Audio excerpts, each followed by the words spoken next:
Adrien Broner just revealed he owes the IRS $2.3 million in unpaid taxes and the feds are seizing everything. Federal liens filed in Ohio, Florida, and Nevada expose 6 years of unpaid taxes from 2015 to 2020. The IRS is taking his luxury cars, freezing bank accounts, and garnishing future fight purses. Subscribe immediately because this is worse than all his lawsuits combined. You can't dodge the IRS, AB admitted on Instagram Live. The government got me by the balls and faces potential criminal prosecution for tax evasion. The about billions lifestyle just ended in catastrophic federal debt he can't pay. Federal tax lien documents filed in public records across 3 states reveal that former 4-division boxing champion Adrien Broner owes the Internal Revenue Service a staggering $2.3 million in unpaid federal income taxes spanning tax years 2015 through 2020, representing one of the largest celebrity tax debt cases to become public in recent years, and creating an immediate financial crisis that threatens to destroy what remains of Broner's boxing career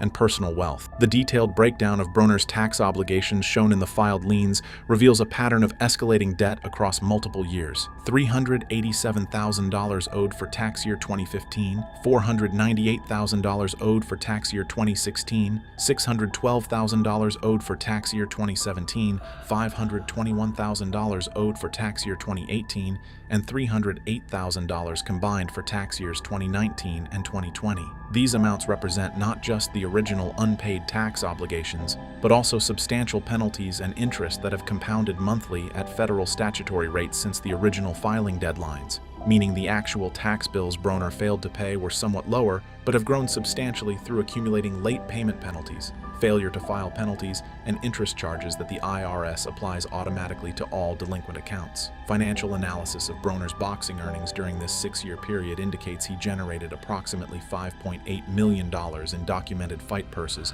from major televised bouts, including his losses to Mikey Garcia, Jesse Vargas, Manny Pacquiao, and several other fights, suggesting the $2.3 million tax debt represents roughly 40% of his total earnings during this time frame, a percentage that aligns with combined federal income tax obligations at the highest marginal rate plus self-employment taxes that professional boxers must pay since they operate as independent contractors rather than employees with taxes withheld automatically. The shocking revelation of Broner's tax crisis became public not through official IRS announcements, which are prohibited by taxpayer privacy laws, but through the filing of federal tax liens in public county records where Broner owns property or maintains residency, making the information accessible to anyone searching property records or conducting background checks. The pattern of tax negligence that created Adrien Broner's current financial catastrophe didn't develop overnight, but rather emerged through 6 consecutive years of systematic failure to meet basic tax obligations that all self-employed individuals and independent contractors must fulfill, combined with a fundamental misunderstanding of how professional athlete taxation works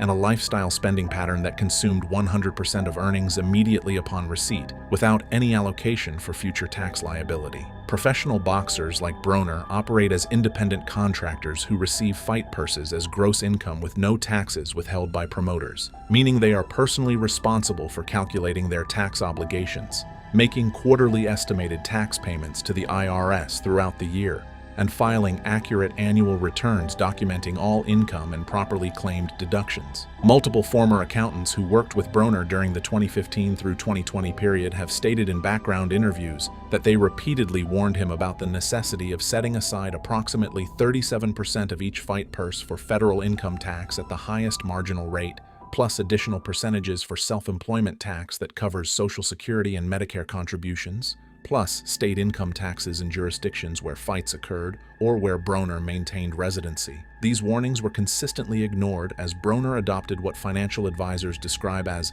a pay myself first, worry about taxes later mentality that is common among young athletes experiencing sudden wealth but ultimately proves financially catastrophic. Specific examples of Broner's tax negligence include his December 2017 fight against Jesse Vargas, where he earned a guaranteed purse of $1.25 million plus pay-per-view bonuses, bringing his total compensation to approximately $1.5 million.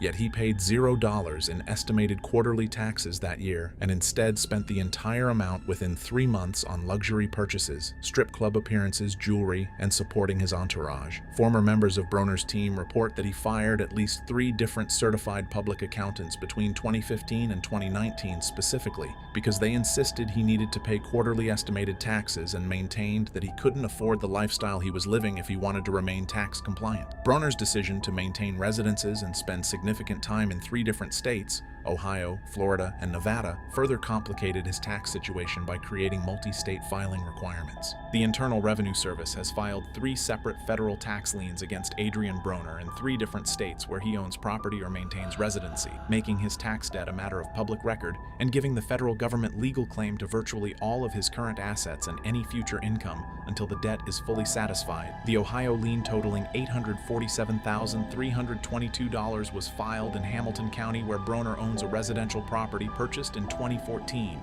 that he uses as his primary residence when training in his hometown of Cincinnati. The Florida lien in the amount of $1,089,654 was filed in Miami-Dade County, targeting his oceanfront condominium valued at approximately $650,000, along with multiple luxury vehicles registered at that address, including a Bentley Continental GT and a Rolls-Royce Wraith. The Nevada lien for $392,562 was filed in Clark County, where Broner maintains a secondary residence near Las Vegas that he uses when training at local boxing gyms or appearing at nightclubs and casinos in the area. Understanding the legal implications of federal tax liens is crucial to grasping the severity of Broner's situation. These liens are not merely threats or warnings, but rather legally enforceable claims that give the IRS superior creditor status over virtually all other debts or obligations. Once a federal tax lien is filed, it automatically attaches to all property the taxpayer currently owns, including real estate, vehicles, bank accounts, investment accounts, and personal property, plus any property the taxpayer acquires in the future until the lien is released through full payment of the debt. This means Broner cannot sell his Ohio house, his Florida condo, or any of his luxury vehicles without the IRS receiving payment from the proceeds before Broner gets anything. He cannot refinance mortgages, cannot borrow against property equity, and cannot obtain traditional financing for any purpose because the federal tax lien appears on his credit report and signals to lenders that the IRS has first claim to any assets.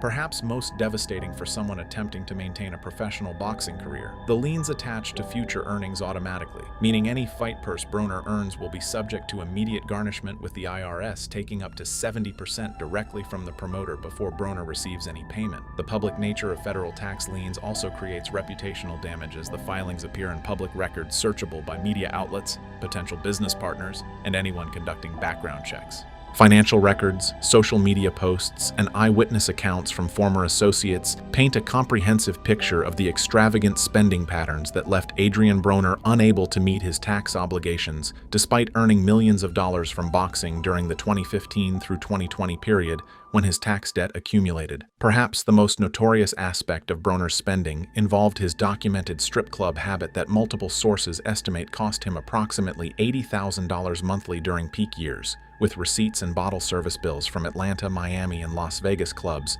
showing single-night expenditures frequently exceeding $10,000 for champagne, vodka, tequila, and tips to dancers and staff. Conservative estimates suggest Broner spent well over $1 million at strip clubs during the 5-year period, when he should have been paying quarterly estimated taxes. His jewelry addiction proved equally expensive, with purchases from celebrity jewelers in Los Angeles, New York, and Miami totaling over $500,000 annually from 2015 through 2018. These purchases included custom diamond chains with AB pendants, multiple Rolex and Audemars Piguet watches, each costing $60,000 to $150,000, diamond grills for his teeth replaced multiple times at $15,000 per set, and various rings, bracelets, and earrings that Broner would showcase in Instagram photos while captioning them with references to being about billions, a catchphrase that would later become ironic given his actual financial situation. The luxury vehicle collection Broner assembled during this period represented over $1.2 million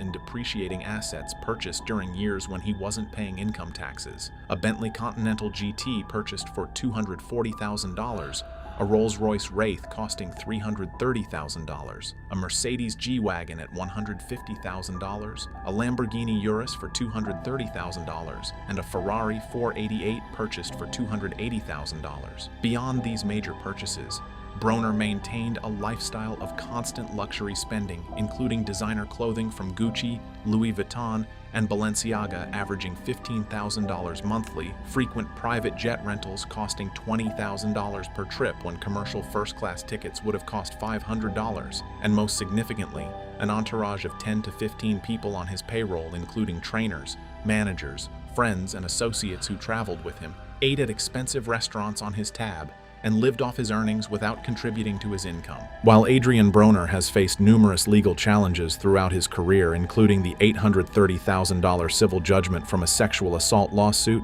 multiple contempt of court citations, and various criminal charges, his Internal Revenue Service debt represents a fundamentally different and far more serious category of legal jeopardy that cannot be resolved through the same strategies that might work for other civil judgments or criminal charges. The most significant difference is that IRS tax debt survives bankruptcy protection, while Broner could theoretically file for Chapter 7 or Chapter 13 bankruptcy to discharge or restructure the $830,000 sexual assault judgment and other civil debts. Federal tax obligations cannot be discharged in bankruptcy unless they meet extremely narrow criteria, including being at least 3 years old from the due date of the return, being from a return that was filed at least 2 years before bankruptcy filing, and being assessed by the IRS at least 240 days before bankruptcy filing, with additional requirements that Broner's tax debt likely doesn't satisfy. Regular civil creditors who obtain judgments against Broner must go through additional legal processes to collect, including garnishing bank accounts or wages through court orders, placing liens on property,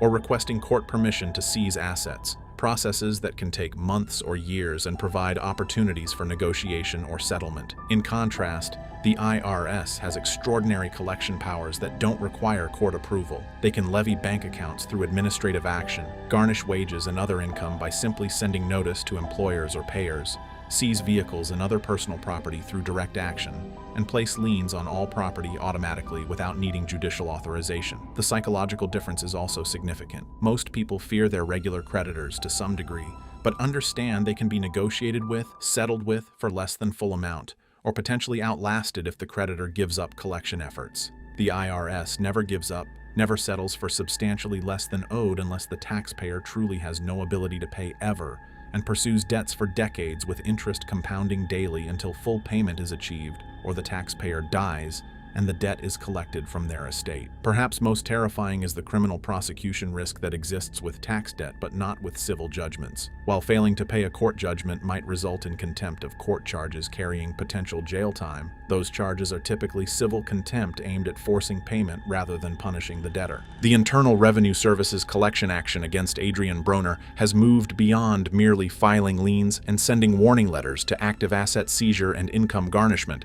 that is happening in real time as of early March 2026, fundamentally disrupting Broner's ability to maintain even a modest lifestyle, let alone the luxury existence he's attempted to portray through social media. The formal seizure process accelerated dramatically on January 15, 2026, when the IRS sent Broner a final notice of intent to levy and notice of your right to a hearing, a legal document that represents the last warning before the IRS begins seizing property and garnishing income. This notice gave Broner exactly 30 days to either pay the full amount owed, establish an approved payment arrangement, or request a collection due process hearing to challenge the proposed collection action, a deadline that passed on February 14th, with no response from Broner, opening the door for immediate asset seizure. The most visible aspect of IRS collection involves Broner's luxury vehicle collection, which has federal tax liens attached to each vehicle's title, making them effectively unsellable on the private market, since no buyer would accept a vehicle with IRS liens that make ownership legally questionable. The IRS has the authority to seize these vehicles through several mechanisms. They can intercept them during routine traffic stops by notifying local police to detain the vehicle if Broner is pulled over. They can seize them from parking lots or driveways where they're normally kept by hiring towing companies to remove them,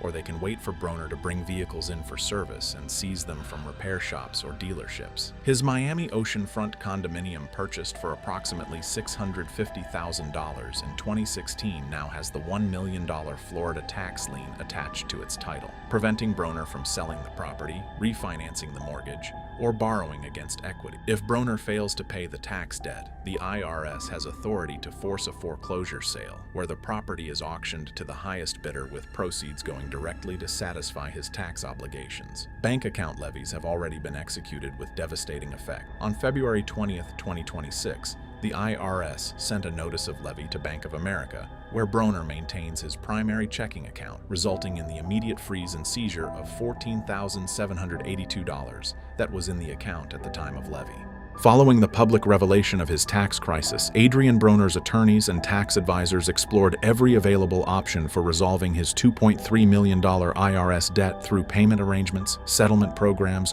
or temporary relief from collection action, but discovered that none of the standard resolution pathways are feasible, given his current income situation and the massive amount he owes relative to his earning capacity. The most straightforward option would be a standard IRS installment agreement allowing taxpayers to pay their debt over time through monthly payments, but the mathematics of this arrangement reveal why it won't work for Broner's situation. For a debt of $2.3 million, the IRS typically requires full payment within 72 months maximum, which translates to a minimum monthly payment of $31,944 just to satisfy the debt within that time frame. And this doesn't account for ongoing interest and penalties that continue accruing monthly, pushing the realistic required payment to approximately $38,000 per month. This amount exceeds Broner's current monthly income from all sources, making it impossible to sustain payments while covering basic living expenses. The offer in compromise program represents another potential solution where the IRS agrees to accept less than the full amount owed, but qualifying for OIC requires proving to the IRS that you cannot possibly pay the full debt either through current income or through liquidation of assets, and that your future earning potential is so limited that full payment will never be possible. Broner's problem is that despite his current financial difficulties, his demonstrated earning capacity as a professional boxer, he earned over $1 million from his 2019 Pacquiao fight alone, means the IRS will not accept a reduced settlement because they believe Broner has the ability to earn substantial income through future boxing matches if he commits to fighting regularly. His accountant's proposal submitted to the IRS requesting acceptance of a $75,000 lump sum settlement to close the case was rejected within 2 weeks because the IRS calculated that even if Broner only earns $500,000 annually from boxing over the next 5 years, he would generate $2.5 million before expenses, making full payment theoretically possible. Currently, not collectible status offers temporary relief from collection action for taxpayers who can prove their monthly income doesn't cover basic living expenses. But obtaining this status requires submitting detailed financial statements proving genuine hardship. Following the public revelation of his tax crisis, Adrien Broner's attorneys and tax advisors explored every available option for resolving his $2.3 million IRS debt through payment arrangements, settlement programs, or temporary relief from collection action, but discovered that none of the standard resolution pathways are feasible given his current income situation and the massive amount he owes relative to his earning capacity. The most straightforward option would be a standard IRS installment agreement allowing taxpayers to pay their debt over time through monthly payments, but the mathematics of this arrangement reveal why it won't work for Broner's situation. For a debt of $2.3 million, the IRS typically requires full payment within 72 months maximum, which translates to a minimum monthly payment of $31,944 just to satisfy the debt within that time frame. And this doesn't account for ongoing interest and penalties that continue accruing monthly, pushing the realistic required payment to approximately $38,000 per month. This amount exceeds Broner's current monthly income from all sources,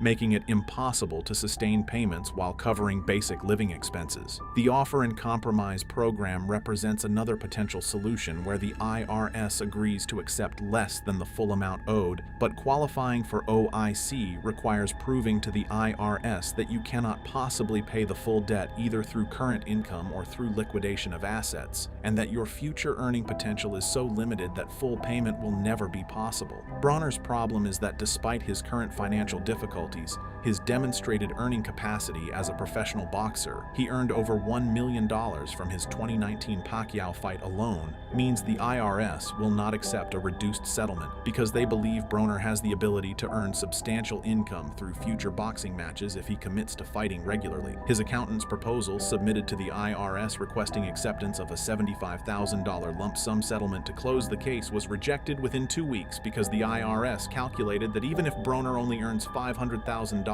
annually from boxing over the next 5 years, he would generate $2.5 million before expenses, making full payment theoretically possible. Currently, not collectible status offers temporary relief from collection action for taxpayers who can prove their monthly income doesn't cover basic living expenses, but obtaining this status requires submitting detailed financial statements proving genuine hardship.